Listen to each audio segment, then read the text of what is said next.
juntos, los discípulos, les mandó quien Cristo, que no se fueran de Jerusalén, o sea, estén congregados, estén juntos, estén unidos como un solo cuerpo, que estén en Jerusalén y esperen la promesa del Padre, la cual han oído de Cristo.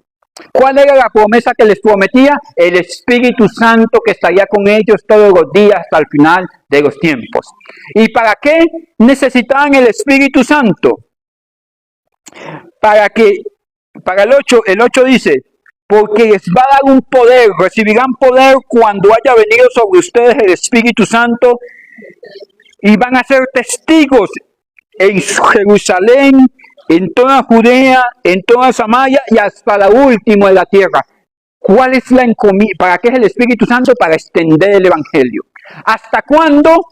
En el verso 11 dice que este Jesús que fue elevado al cielo, la ascensión solamente de Cristo, según la Biblia, Enoc y Elías son los únicos que han ascendido al cielo. Dice, este Jesús que ha sido ascendido al cielo, vendrá un día así como lo han visto subir al cielo, Cristo vendrá. Dice el Hechos 1:11 que Cristo volverá. ¿Para qué necesitamos el Espíritu Santo? Para mientras estemos en vida, o que vayamos nosotros a la eternidad, o que Cristo venga, estar predicando el Evangelio y poder sobrellevar ese lapsus de tiempo. Estamos de frente a la eternidad. Quiera usted reconocerlo o no, hoy tienes un día menos para acercarse a la eternidad. Y podemos seguir en el plan de mi necio corazón o hacer la voluntad de Dios. Y sabemos, por lo que hemos venido estudiando, que el Espíritu Santo nos habilita para hacer la voluntad de Dios. Cuando las cosas no se dan, los caminos no prosperan, las cosas se comienzan a caer, es porque estoy viviendo el plan de mi corazón. Y tengo que abandonar mi plan porque la Biblia dice, hay caminos que al hombre le parecen buenos y rectos, pero al final es camino de muerte. Pastor, usted está hablando de los pecadores, de los que no vienen a la iglesia, de los malotes. No, estoy hablando de usted y de mí, que somos hombres que constantemente tenemos que ser guiados por el Espíritu Santo a su perfecta voluntad. Listo. ¿Y la voluntad de quién? De Dios. Dios nos habilita para cumplir sus planes. Dios no me habilita para que yo esté bien bajo mis preceptos. Yo no estoy bien cuando estoy cómodo. Yo estoy bien cuando hago la voluntad de Dios. Y en su voluntad somos hermosos. Y en su voluntad somos prósperos. Y en su voluntad somos sanados, restaurados, perdonados. Es en su voluntad que somos ubicados dentro del contexto donde podemos tener paz a pesar de las tormentas de la vida. La Biblia dice que es cierto que en el mundo vamos a tener aflicción. Es más, un día la Biblia dice que va a florecer el almendro. ¿Se acuerda que esto ya lo estudiamos? Y que los dientes se van a limar y ya nos va a apetecer la comida. Usted y yo estamos en la lista, ¿yo? Para que no se comience a quejar que Dios es malo. No, no, Dios es perfecto en su hacer. Pero mientras llegan estos tiempos, tenemos que florecer en la voluntad de Dios. Mientras partimos de la eternidad, tenemos que hacer su voluntad. Ahí es donde experimentamos la verdadera paz. Y el Espíritu Santo nos va a guiar a hacer su plan, porque nosotros somos incapaces de hacer la obra de Dios en nosotros mismos, porque somos imperfectos. Es que ni siquiera para respirar somos capaces por nosotros mismos. Para que nuestro corazón haga así, somos incapaces. No hay plata que compre un solo latido de su corazón. Porque cuando el autor de la vida dice no late más, así puede ser rico, intelectual, poderoso, sabio, no hay el dinero del universo que pueda comprar un solo latido de tu corazón. Pero somos incapaces y siendo incapaces, Dios nos deja a cargo de una gran obra, extender el Evangelio, mostrarles a los otros el camino de la salvación, que es que crean en Cristo, lo acepten, se arrepientan de sus pecados Y parece sencillo, pero nosotros no podemos cambiarle el corazón a nadie. ¿Cuántos de ustedes siendo papá han querido cambiar el corazón de sus hijos? ¿Has podido o estás en el intento? Yo ya dejé de intentarlo. Porque el único que puede hacer esa operación de corazón, ¿sabe quién es? Usted que es papá sabe de qué estoy hablando. El corazón de su esposo, si usted en la mala voluntad suya buscó un esposo tirano y cambiar un tirano a un ángel, solamente sabe quién puede hacer esa transferencia de corazones, solamente Dios. O sea que somos incapaces. Pero como somos incapaces, Dios nos dejó un ayudador. En mis debilidades, yo tengo quien me ayude. En mis inconsolaciones, en mis tristezas, yo tengo quien me consuele. En mis incapacidades, yo tengo quien me capacite. ¿Y sabe quién es? El Espíritu Santo. Y el domingo pasado quedamos en esto. En el corazón del hombre hay una orfandad, ¿se acuerdan? Como si anduviéramos huérfanos, arrastrados de aquí para allá, con una tristeza en el corazón, con un vacío en el corazón, que solamente Dios lo puede llenar. Y estando el sacrificio de Cristo para todo aquel que cree no se pierda, más obtenga la vida eterna, el que cree en Cristo, nosotros somos incapaces de acercarnos a la obra de Dios.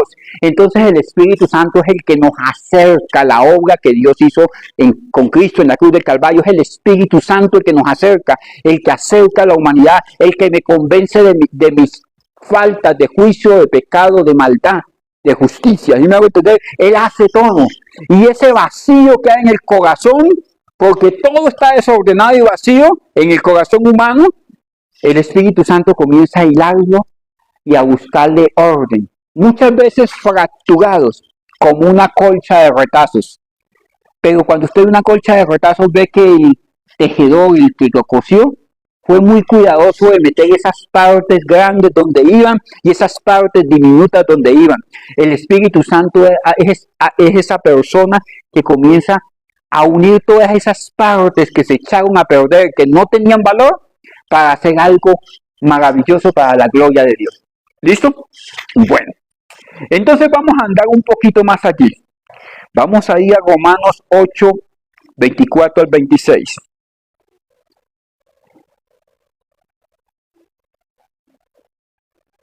¿Estamos sobre el texto? Hablando de Pablo a los romanos, a los intelectuales romanos, mío, que le dice: porque en esperanza fuimos salvos. ¿De qué nos salvó Cristo?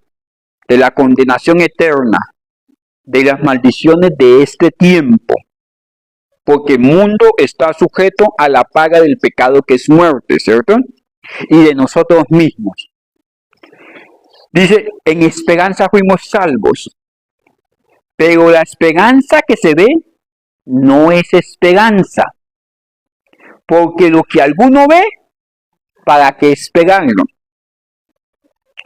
Voy más allá. En el 25 dice, pero si esperamos lo que no vemos, ayúdenme, con paciencia lo aguardamos. Aquí está hablando de dos cosas que vamos a tratar hoy: esperanza y paciencia. Estas dos hermanitas tienen que ir de la mano: esperanza y paciencia. Si usted aprende esto, créame que los imposibles de Dios se van a manifestar en su vida. Mire, sigue diciendo la Biblia, 26, dice, de igual manera, el Espíritu nos ayuda en nuestra debilidad. Esto ya lo estudiamos en la serie de estudios del año pasado. El Espíritu, ¿cómo me ayuda? Aquí hay una palabra que está en latín, que la tradujeron al español, que significa Santi Amborombani, que es lo que dicen que me ayuda en mi debilidad. Es que yo, siendo torpe, andando por mal camino, Él se me opone. El Espíritu Santo se me opone para yo no hacer lo que yo quiero, sino hacer lo que Dios quiere. ¿Y a mí qué me conviene más? ¿Mi plan o el plan de Dios? Y yo quiero andar en mi plan y el Espíritu Santo se me opone. ¿Cómo me ayuda el Espíritu Santo? oponiéndose. En este caso dice, me ayuda en mi debilidad, que yo quiero casarme con el niño que tiene los ojos hermosos, aquí eso todo. Sí, y el Señor dice, no, es que no es con él, es con el panadero. Usted ya no se imagina amasando, pero es que allí está su felicidad, allí está su bien. ¿Sí me hago entender? Y no es como queremos, es como Dios quiere. Y Señor, pero el de la telenovela, ¿qué? El de la telenovela iba a ser el lazo con el que te ibas a colgar. Yo lo que quiero es que recibas una honra especial para ti. Por eso usted no puede buscar la vida que quiere, usted tiene que buscar la vida abundante que Dios tiene para usted. Nuestra tierra prometida no es la que yo creo que es mi tierra prometida. Nuestra tierra prometida es la que Dios quiere para nosotros. Porque nosotros tenemos un estándar de bendición. Decimos, Dios me tiene bendecido porque me tiene carro, me tiene casa, me tiene bien comido, me tiene salud. Y si Dios quiere bendecirte en medio del hospital, y si Dios quiere que prediques el evangelio donde usted trabajaba, ¿cuántos no se han convertido en el evangelio porque alguno fue a la cárcel y allí predicó? ¿Cuántos testimonios no hay así? Y Dios te quiso bendecir así. Entonces vamos a decir como dijo Job, ¿qué haces? No, Dios dispone todas las cosas para bien. Y aún en ese bien Él se me opone. Esto sí es una sabiduría muy práctica. Si las cosas no se le están dando y se está oponiendo en la vida de las circunstancias, es porque el Espíritu Santo te está resistiendo. Y nadie va a vencer a Dios. Devuélvase y haga las cosas a la manera de Dios. Y sigue diciendo así, pues, ¿qué hemos de pedir? ¿Sabemos qué es lo que me conviene? No. ¿Cómo hemos de pedir lo que conviene? No lo sabemos. No lo sabemos. Hermano, mire, usted no conoce el día de mañana. Yo he visto gente que ha desertado cuando está a esto de experimentar la bendición. Yo he visto gente que ha persistido en medio del desierto y han sido herederos de bendición. Porque siempre hay algo en nosotros que quiere buscar más y más y más y más. He visto carreras de 10 años, de 20 años, de 5 años botadas a la basura porque a última hora no fueron capaces de llegar a la meta y la tenían a 3 pasos. No fueron capaces de persistir porque no sabían, y es más, no sabemos el día de mañana. Pero ¿sabe quién sabe? El Espíritu Santo, porque el Espíritu mismo intercede por nosotros. ¿Cómo? Ayúdenme. Indecibles. Indecibles es que yo no voy a poder entender qué es lo que está haciendo, pero yo sí tengo que confiar. ¿Cómo tengo que ver este proceso del Espíritu con estas 2 palabras, esperanza y paciencia? Para yo entrar en ese proceso, entender ese proceso y avanzar en el proceso del Espíritu, necesito 2 cosas, ayúdenme, esperanza y paciencia. Pero la gente cree que esperanza es, ay, yo quiero tener una casa grandotota, yo quiero que Petronilo me quiera. Hermano, mis son deseos. Y aún usted deseaba ese celular chévere, fino, de los que vende el hermano allá, y uno le hacía ojitos, y después lo compró, y pasaron 5 años, y él no me va a devolver la plata, porque quedó obsoleto. ¿Sí me van a entender? Es una esperanza genuina, es una esperanza genuina. Colocó la esperanza en una hoja que se estaba cayendo.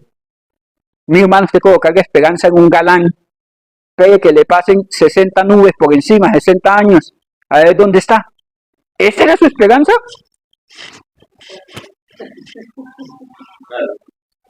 O en el dinero. La Biblia dice que el que coloca la esperanza en el dinero está mal. O en el buen nombre, en el poder de este mundo. Mire, ¿qué es la esperanza? Por favor, chequina, ayúdenme.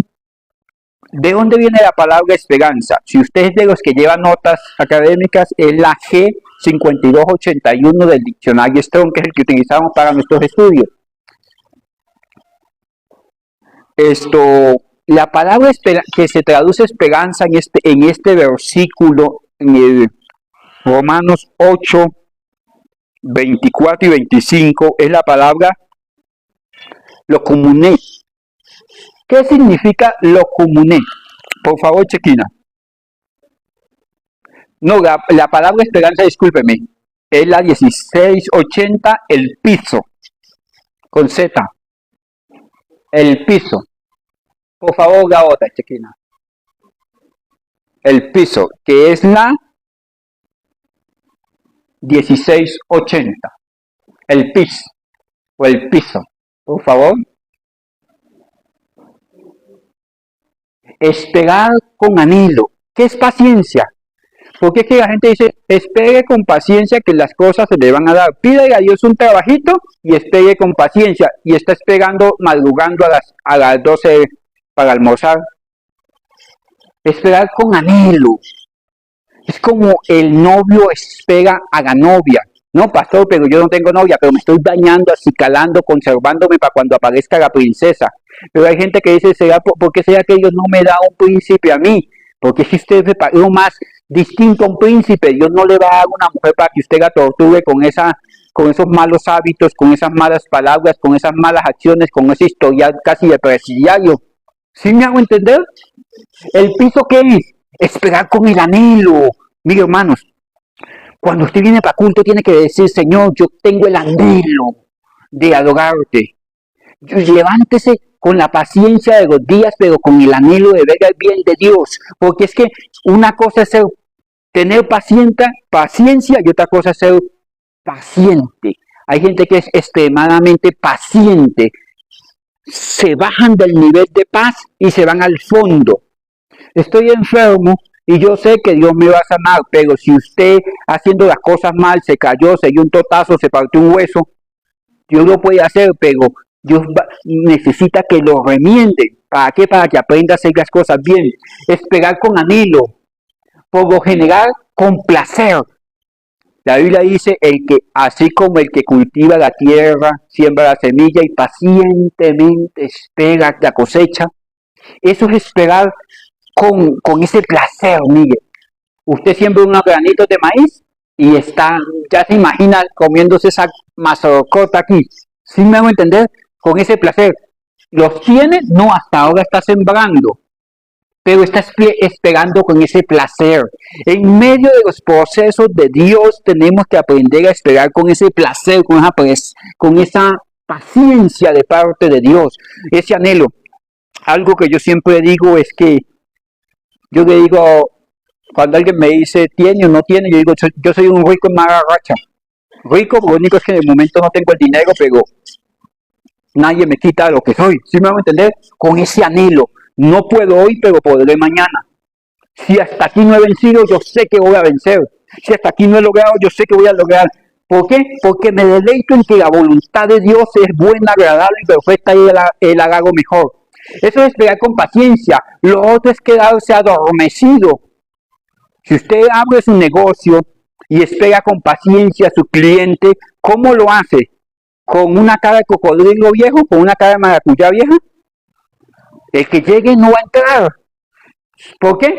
Porque usted no tiene paciencia. Usted tiene el corazón lleno de amargura. Esperar con paciencia, eso ahorita va a venir el Señor que se le salen los billetes y me va a comprar lo que yo vendo, mi pan, lo que sea. Eso es paciencia. Mire, esperar por lo general con placer, expectación, abstractamente concreto o con confianza, con esperanza. Es esperar con confianza, con esperanza. Nosotros confundimos el término paciencia con una pasividad extrema. Paciencia requiere acción. Si yo sé que tengo que ir al médico, yo voy a ir al médico con paciencia. Si yo sé que quiero construir, yo voy a construir con paciencia, pero con esa efusividad que nos lleva a la acción. Y la otra palabra que aparece ahí como esperanza es esto. Ayúdeme.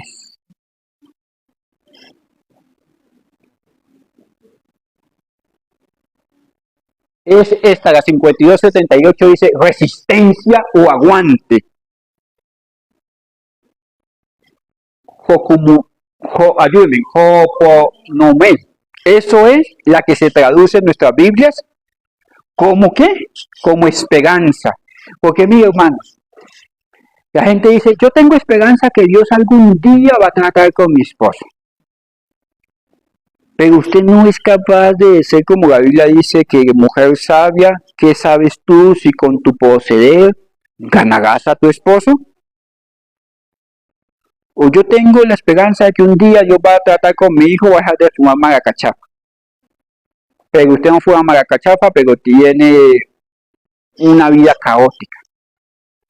¿Esa esperanza tiene que ver con esta? No, eso es una esperanza fallida. Esta esperanza de la cual habla ese versículo ahí en la Biblia, Romanos 8, 24 y 25, es resistencia o aguante. Viene la temporada mala, yo estoy resistiendo contra el viento. Mi esperanza no es esperar que pase el viento, es colocarme contra el viento. Mire, constancia, paciencia, perseverancia, perseverancia. ¿Qué dice Isaías 26:3? Tú guardarás en completa paz aquel cuyo pensamiento en ti persevera. Perseverar es avanzar, avanzar, avanzar, avanzar, avanzar, avanzar. Mis hermanos, que si llega el último día de nuestra vida me encuentre caminando en su voluntad. Perseverar. Me caí, me levanto. Mi hermano, me sacan de la iglesia por la puerta, yo me meto por la ventana. Que aquel está peleando conmigo, yo me levanto en paz contra él, punto. Que me descalificaron, me rechazaron, me dijeron, yo sigo mi camino, que yo no vine a un reinado de belleza en este mundo, ni vine a caerle bien a todo el mundo, yo vine a hacer la voluntad de Dios. ¿Sí me hago entender? Porque es que si usted no ve la vida con esperanza, usted va a terminar deprimido, que hablaron, de que dijeron, de que no dijeron, de que yo pienso, que no me quieren, que sí me quieren, un montón de cosas de la mente que un día van a quedar en el hueco, allá. Esperanza es resistencia. A nosotros nos enseñaron que la esperanza era soñar y tener deseos y anhelos. Eso es como las palabras que dice la Biblia que se las llevan el viento. Esperanza es permanecer en medio de la prueba, en medio de las circunstancias. Sí, hoy tuve un mal día, pero la Biblia dice que cada día Dios renueva sus misericordias. Yo determino esperar. Bueno, voy un poquito más allí, pero mire que ¿cómo debo esperar? En el centro de este texto está en el 27, en el 26 de este texto es que el Espíritu Santo intercede con gemidos indecibles. ¿De quién está hablando aquí? Del Espíritu Santo. Pero ¿qué clase de gemidos es? Hay un texto por allá, parece que es en Isaías, que dice que Isaías 63:9, si mal no estoy. Ayúdeme con este texto, chiquina, Isaías 63:9. Por favor, hermano, en el celular búsqueme a... Él fue anunciado, y el ángel de su paz lo salvó, de su amor y de su clemencia lo redimió, y lo levantó todos los días de la antigüedad. Búsqueme en la versión de Palabra de Dios para Todos. Y el mismo texto. Mire, hermanos, allí en Isaías 63:9 dice que Dios gemía por su pueblo. Y que no vino un ángel a salvarlos, sino que él mismo obró, abrió el mar rojo, los preservó en el desierto, abrió el Jordán, él mismo, y gemía. Mire esto, ¿usted cree que Dios no sabía qué había en el corazón del pueblo? ¿Usted cree que Dios ya no sabía el final de cómo iba a terminar el pueblo? La Biblia dice, yo soy Jehová tu Dios que anuncio lo por venir antes de que suceda. ¿Él ya sabe nuestro final? ¿Sabe usted que usted tiene una fecha de su último día, su último segundo, su último respirar sobre la faz de la tierra? ¿Y que Dios ya lo sabe? Eso es lo que dice Salmo 90:12. Y que dice que Él ya tiene escondido todo un plan para nosotros. Y entonces Dios, ¿por qué gime por su pueblo? Mire esto. En el Evangelio de Marcos, capítulo 7, verso 34, por favor, búsquelo. Me regalan la cita en la DHH, de Palabra de Dios para Todos, ¿sí? De todas sus angustias Él mismo los salvó. No un mensajero ni ningún ángel los rescató, como hacía un familiar, porque Él los amó y les tuvo misericordia, los llevó entre los brazos tal como lo hacía mucho tiempo atrás. Mire, lo que dice aquí es que Dios gime para que su pueblo haga su voluntad, y en medio de su voluntad, en medio de los procesos, Dios gime para que escojan lo bueno y no lo malo, para que escojan la bendición y no la maldición. Dios gime, como el Espíritu Santo en el libro de Romanos dice que el Espíritu gime con deseos, con gemidos indecibles, el Dios mismo gime. Y mire lo que dice de Cristo en el 7:34 del Evangelio de Marcos. Marcos 7:34. Vamos a la carga en esto. Y levantando los ojos al cielo, se encontró con un sordo mudo, con un ciego allí, en un lugar de gentiles, en Israel, el que era defectuoso de su vista, sordo, ciego, tenía alguna deficiencia, era considerado inmundo, rechazado por la sociedad. Y este no solamente era rechazado por no ser judío ni por su condición, sino que estaba en un lugar donde la gente no habitaba porque era el lugar de los desechos, en la entrada de la puerta. Dice, y levantándose los ojos al cielo, ¿Cristo qué hizo? Jesucristo gimió y le dijo, Efata, es decir, abran los ojos. ¿Él tenía el poder para sanarlo? Sí, pero ¿por qué gimió Cristo? ¿Por qué gimió? ¿Por qué fue estremecido adentro? Por la condición humana. Este hombre no tenía ni paciencia ni esperanza y estaba desechado. Y Cristo, viendo esa necesidad, gimía desde su humanidad. Es más, no sé si ustedes tienen presente, en el capítulo 11 del Evangelio de Juan, le dicen a Cristo, tu amigo Lázaro ha muerto. Y él dice, ha enfermado. Él dice, esta enfermedad es para muerte. Prácticamente dijo, yo iré a levantarlo. ¿Sabía que iba a morir? Sí. ¿Fue a sanarlo? No. Pero dijo, al otro día dijo, iré a levantarle. ¿Sabía que Lázaro iba a resucitar? Sí. Y llegando le dijeron, si hubieras estado aquí, Lázaro no hubiera muerto. Y desgarraba el corazón ver a María, a Marta y a los amigos de Lázaro llorando, y dice que Cristo, levantando los ojos al cielo, se estremeció y gimió. Él sabía que iba a ser levantado. ¿Por qué gemía? Porque el dolor que estaban experimentando ellos era tan grande que conmovió a Cristo. Este es el dolor del Dios el Padre cuando le da la espalda al Hijo en la muerte sustituta de Cristo por nosotros. El Dios el Padre se duele de la condición de todos los pecados del mundo sobre la persona de Cristo. Padre, ¿por qué me has desamparado? Que es el centro de la muerte sustituta, esa declaración en la Biblia. Ese es el dolor de Dios por la condición humana. Cristo gemía, el Espíritu Santo gime y el Padre gime por el dolor de aquellos que no estamos haciendo su voluntad, y aunque quiere enderezarnos el camino, nuestro necio corazón nos lleva arrastrados de todo viento de doctrina de un lugar para otro. Vamos a Efesios, por favor, Efesios 1:4, creo.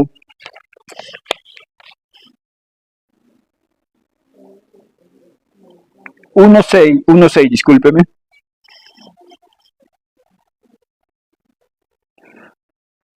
Nos escogió en Cristo. Dios nos escogió en Cristo, dice, para alabanza y gloria de su nombre, por lo cual nos hizo acepto ante Él, amados. Voy al 7. En quien tenemos redención por su sangre, el perdón de pecados según las riquezas de su gracia. Aquí hay una palabra que tiene que ver con el tiempo.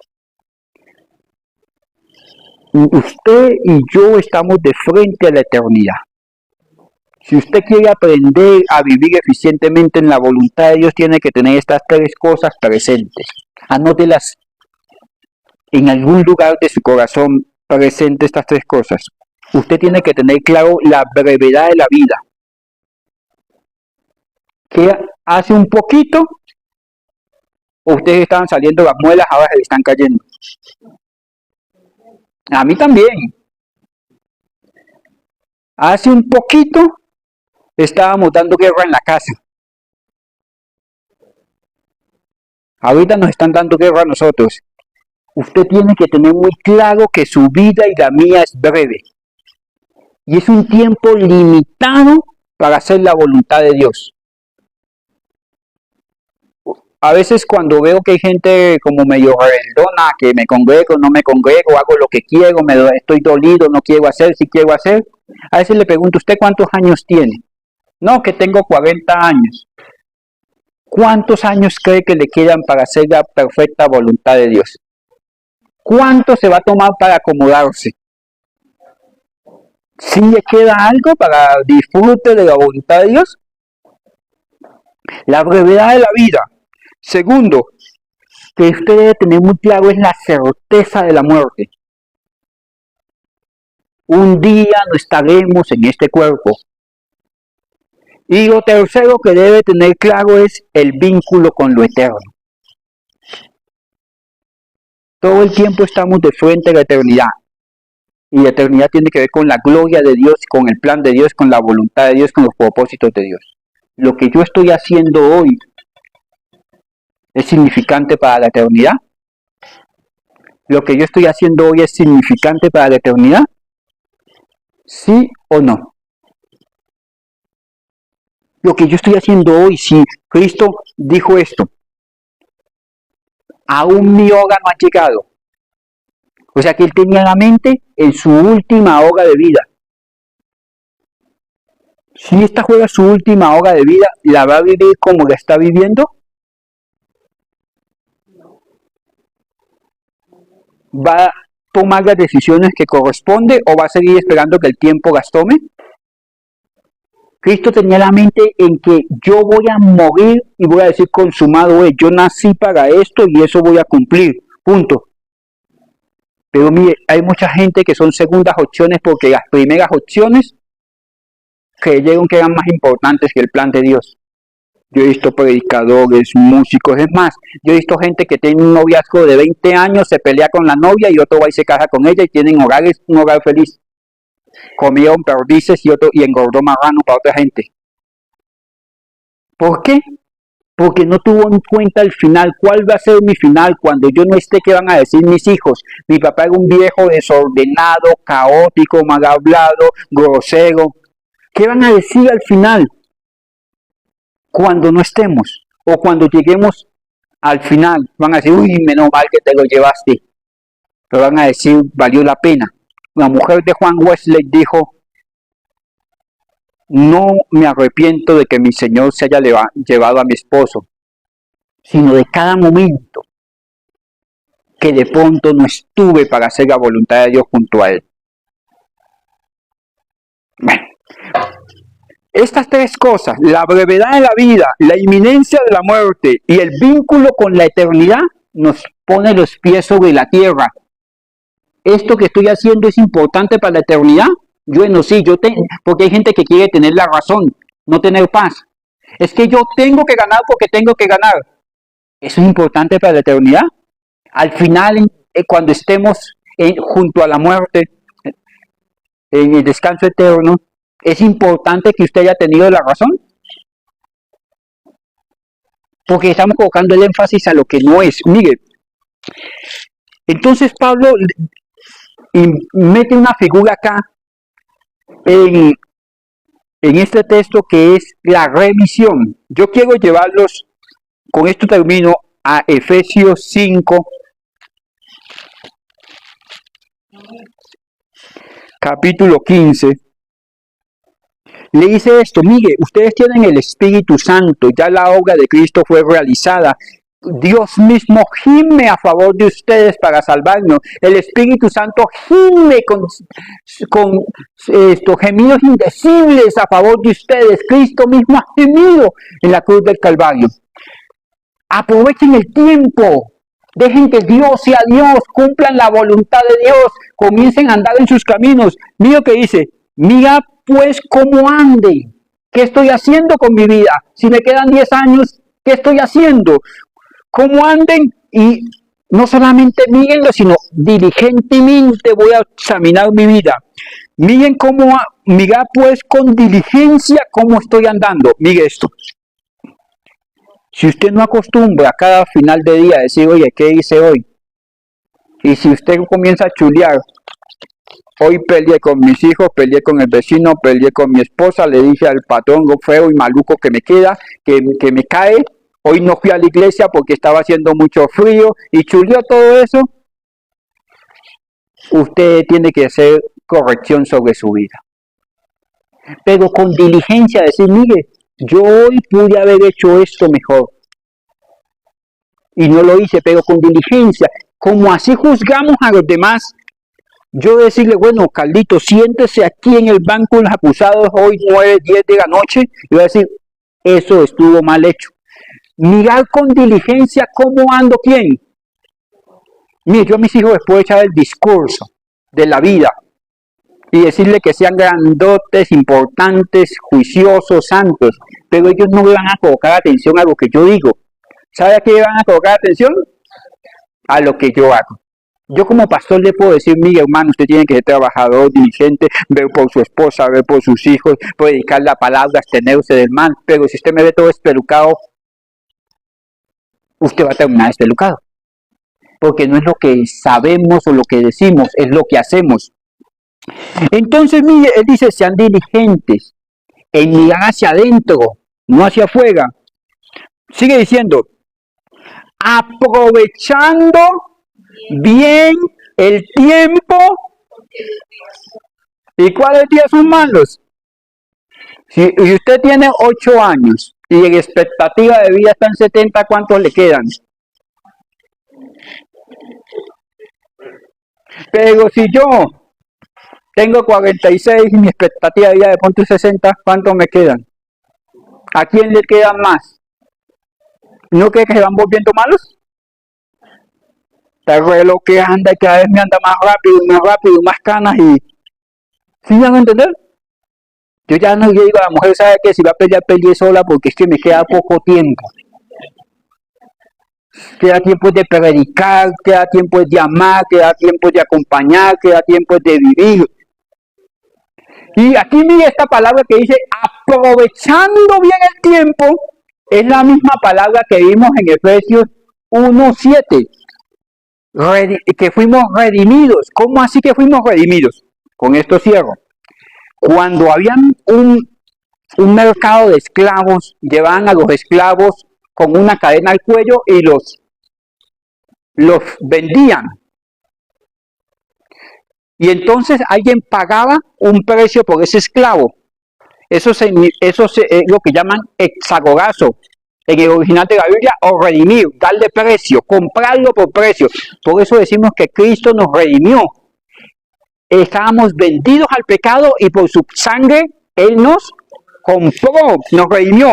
Pero imagínense una subasta donde sale un esclavo así como mi hermano, bien parecido, bien simpático, trabajador, y le dicen, bueno, se van 2 por 1, baratísimo. Y es el momento de que usted saca allá la hermana sacó la tarjetita y dijo, compro, mío. ¿Sí me van a entender? Es aprovechar el tiempo, aprovechar la ventana de oportunidad. Es el costo de oportunidad o la oportunidad del costo. ¿Sí me hago entender? Está barato, es el momento en que o compro o no compro. Redimir el tiempo es, mire esto, en medio de la maldad de este mundo, Dios abre una ventana. Y cuando dice aquí tiempo, no está hablando del cronos. Esto ya lo vimos. El cronos es enero, febrero, marzo, abril. Listo. Es el tiempo lineal. Aquí está hablando de kairos de Dios. Cuando usted va a la Biblia, ya en la página que vimos el domingo pasado, usted puede pasar esto al original. Ahí está hablando del kairos. ¿Qué quiere decir? Que Dios abre la oportunidad dentro del tiempo, busca el tiempo y usted dice, me monto en el mover de Dios o me quedo. Hay gente que está esperando y Dios ya abrió la oportunidad. O te casas o no te casas. Y usted está pensando como el que abre la ducha y le mete un dedito y está muy frío y entonces media hora para bañarse y se bañó en un minuto y pasó. Pero ya cuando salió, ya el bus se había ido.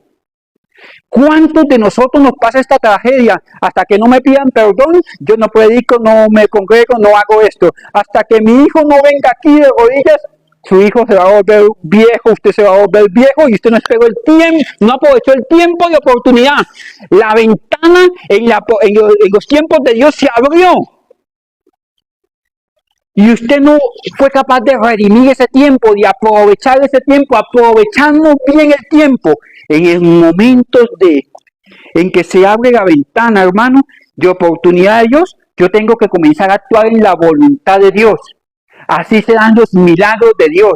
Hay momentos en que Dios permite que yo me arrepienta. Si Dios abre esa ventana, yo tengo que caminar al arrepentimiento. Hay momentos en nuestra economía en que Dios abre ciclos para que yo pueda prosperar. Pero si en los momentos en que Dios abre un ciclo de prosperidad, yo me dediqué a tomar, me dediqué a gastar ostentosamente, ese ciclo se va a cerrar. No, pero ¿por qué fulano tiene y yo no tengo? ¿Por qué? A todo el mundo Dios le ha dado oportunidad, sino que no fue capaz de redimir bien el tiempo. ¿Por qué? Porque no hizo lo que dice el versículo anterior, no fue sabio. ¿Qué dice el versículo anterior?